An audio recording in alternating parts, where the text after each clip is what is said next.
Good day everyone, my name is Fremelin Villanueva and I'm here to discuss a video presentation in physics for engineers. So our first topic for today is about kinematics, position, distance, and displacement. In our first topic, alamin natin kung bakit nga ba yung motion ay naging relative to one another because motion is a very important part in this topic. So simulan na natin sa position muna. In position kasi sabi dito, the first step in describing the motion of a particle is to set up a coordinate. So, we need to set up a coordinate daw. We need to set up a coordinate system. Para malaman natin yung position, we need to set up a coordinate system. So, for example, drawing ako dito ng arrow. Yan. Drawing akong arrow para pakita ko yung example para mas maging malinaw and clear yung discussion natin about position. So, ayan, nag-drawing akong arrow in this part.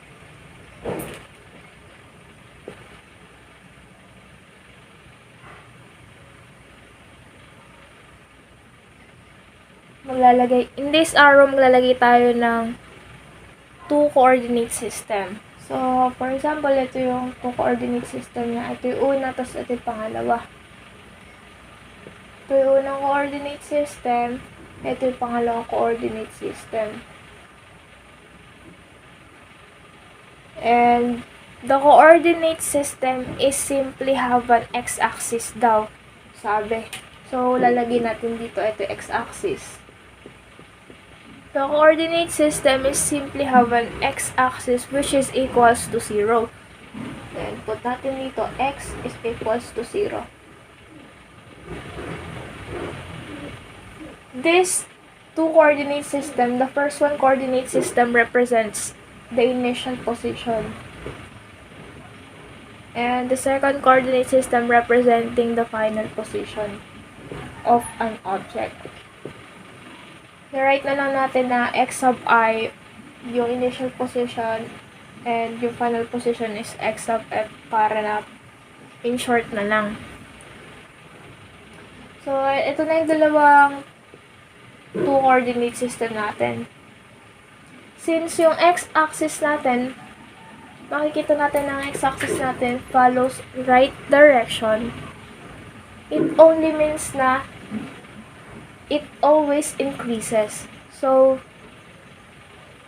it always increases. Pwede siyang madagdagan ng madagdagan. Kaya naman, yung initial position natin, ayan, rewrite natin. Yung final position is greater than our initial position. Kasi yung x-axis natin follows right direction.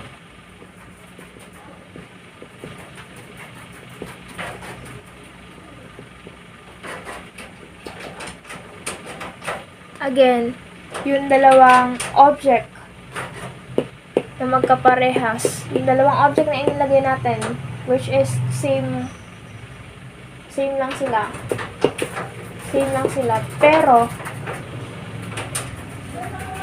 nagre-represent pa rin sila ng magkaibang position. Dahil nga, yung direction na sa pagitan nilang dalawa ay follows right direction. So, mahalaga malaman din natin yung sign na gagamitin natin dito. Kasi sa next topic natin, gagamitan na natin siya ng calculations. Kaya kailangan, kung ano yung ginamit natin dito, since yung ginamit natin dito, right direction, ang gagamitin natin sa calculation mamaya is positive. In our next topic is about distance. Sabi dito, distance is the length from one point to another, usually measured in straight line. So, to solve for distance, meron akong example.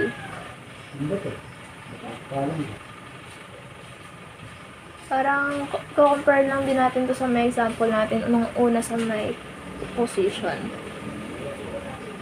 Ito pa rin yung ano natin, origin. X is equals to 0 pa din. Origin. Then, our x-axis dito pa din.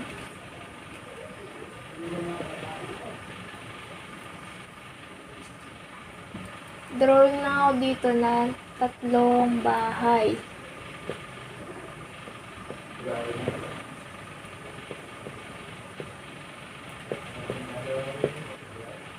Ayun, nakikita ba yung tatlong bahay? Ito yung house A, house B, and house C natin. Given na kasi dito yung 2.1 miles. Yan. Given na yan. Given na yung distance ni house A to B is 2.1 miles. While yung distance naman ni house B and C is 4.3 miles. Dito na sila.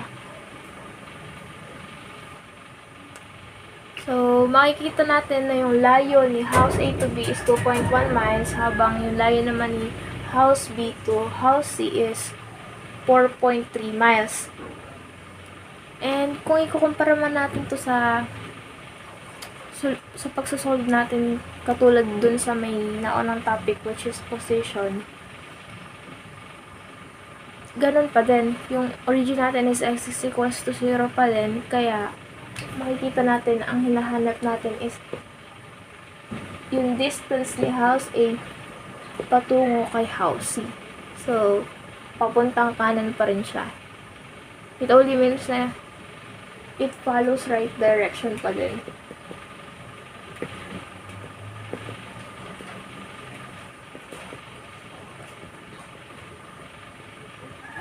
So, since it follows right direction, ang gagamitin lang natin sign dyan is positive.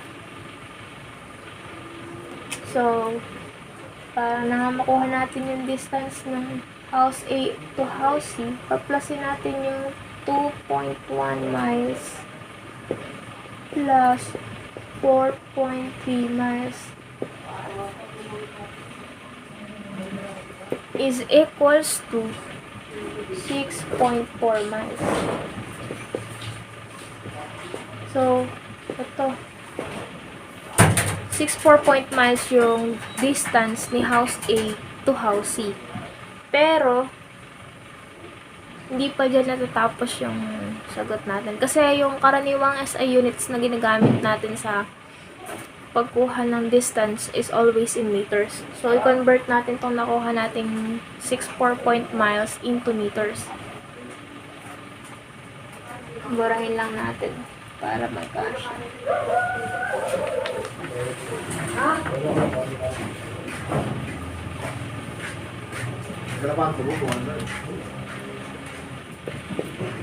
Yan, convert na natin yung 6.4 miles na nakuha natin kanina. Since 1 miles is equals to 1,609. Yan ang gagamitin natin. Sulat lang natin 6.4 miles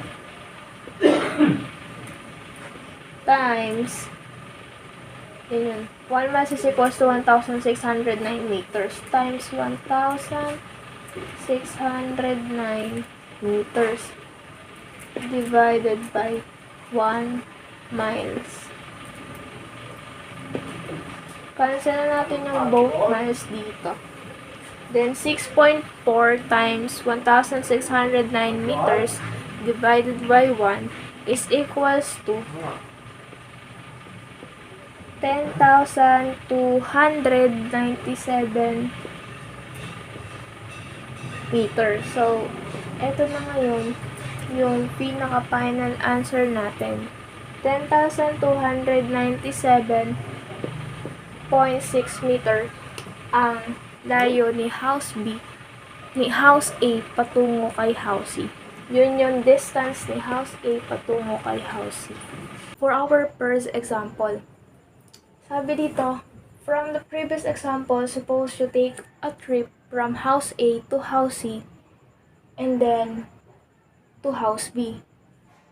Is the displacement for this positive, negative, or zero? Hinahanap dito kung yung displacement daw ba ng trip na ginawa ko is positive, negative, or zero. Drawin lang natin yung scenario para mas maliwanagan and maintindihan natin or makuha natin yung displacement na hinahanap. Supposedly, ito yung house A, house B, and house C.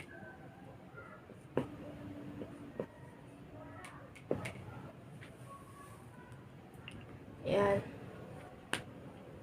Sinasabi doon, magta-travel ako.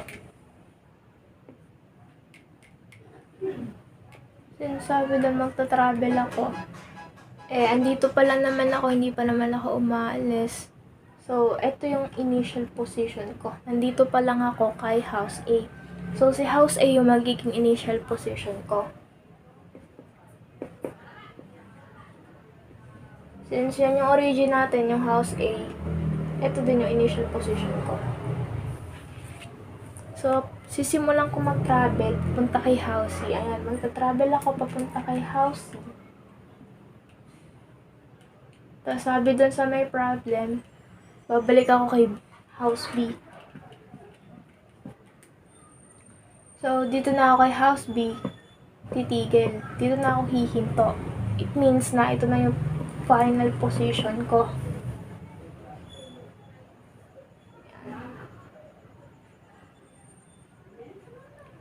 Makikita natin na yung initial position ko, nasa kanan yung final position.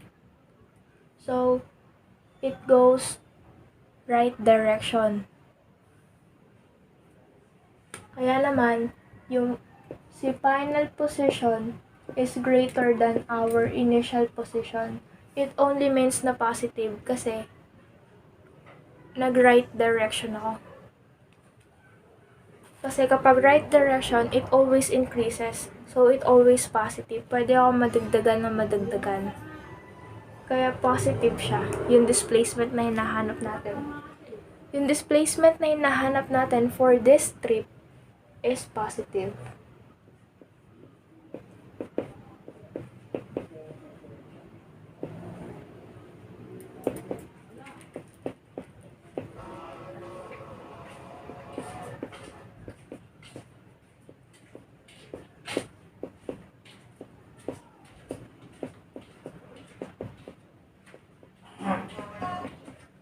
No.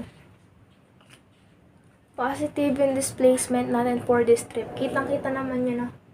Kitang-kita sa scenario pala natin, kitang-kita na positive because of the initial and final. The final position goes greater than initial position. That's why our displacement is positive. So, for the letter B question, hinahanap naman dito is find the displacement for this trip. Hinahanap yung total value ng displacement for this trip. So, pakita natin yung scenario ulit. Given na yung origin natin, so, ito yung initial position ko na x is equals to 0. Habang yung final position ko naman is dito sa house B. Since ang formula ginagamit sa pagkuha ng displacement is delta x is equals to final position minus initial position, sulat natin yung given natin. Given value natin. Ang value ngayon ni final position is 2.1 miles. Habang si initial position is 0 kasi ito yung origin or starting position ko kanina. So, 2.1 miles minus 0 is equals to 2.1 miles. Ito ngayon yung total displacement na hinahanap. It Ito ang total displacement for the trip. And for the letter C question, hinahanap naman dito yung find the distance covered in this trip.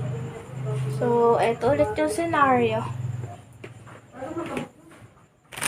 Try lang natin to.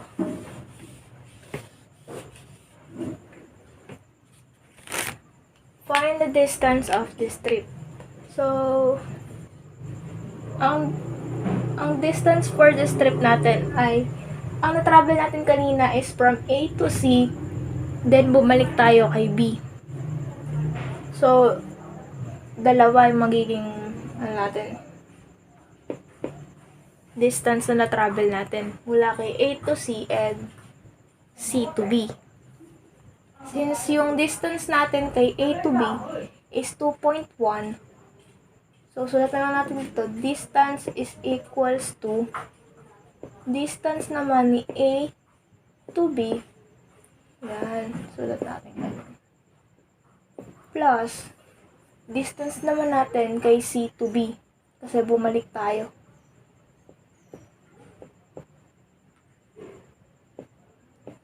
Yan. Substitute lang natin, distance is equals to 2.1 miles, yung distance ni house A to B. Lagay lang natin yung value na 2.1 miles. Plus, yung distance naman ni house C to house B, kasi bumalik na ako. 0.3 miles naman. Yan. So, the total distance na na-travel sa dito is 2.1 plus 4.3 is equals to 6.4 miles. Yan. Ang total distance na na-travel ko for this trip is 6.4 miles.